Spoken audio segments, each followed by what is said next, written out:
NASA সম্প্রতি তাদের পাঠানো পার্কার সোলার প্রোব নামক মহাকাশ যানটি সূর্যের সবচেয়ে কাছাকাছি পৌঁছানোর ইতিহাস সৃষ্টি করেছে। এটি সূর্যের বাইরে আবহমণ্ডলে প্রবেশের পর কয়েকদিন যোগাযোগহীন থাকার পর শনিবার রাতে একটি সংকেত পাঠায়, যা ছিল নাসার বিজ্ঞানীদের জন্য একটি গুরুত্বপূর্ণ মুহূর্ত।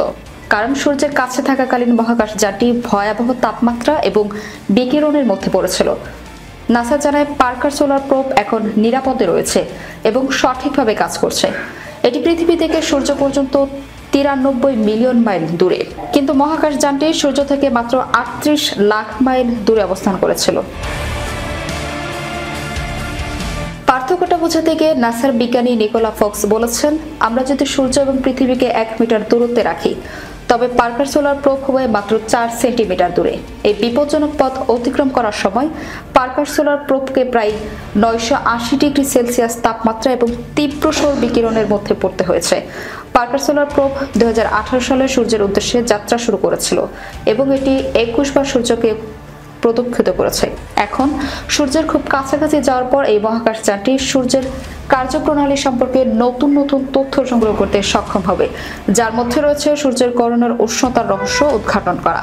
সূর্যের পৃষ্ঠের তাপমাত্রা প্রায় 6000 ডিগ্রি সেলসিয়াস, তবে সূর্যের গড়নের তাপমাত্রা লাখ লাখ ডিগ্রি এবং বিজ্ঞানীরা এখনো বুঝে উঠতে পারেনি কেন এমনটি হচ্ছে।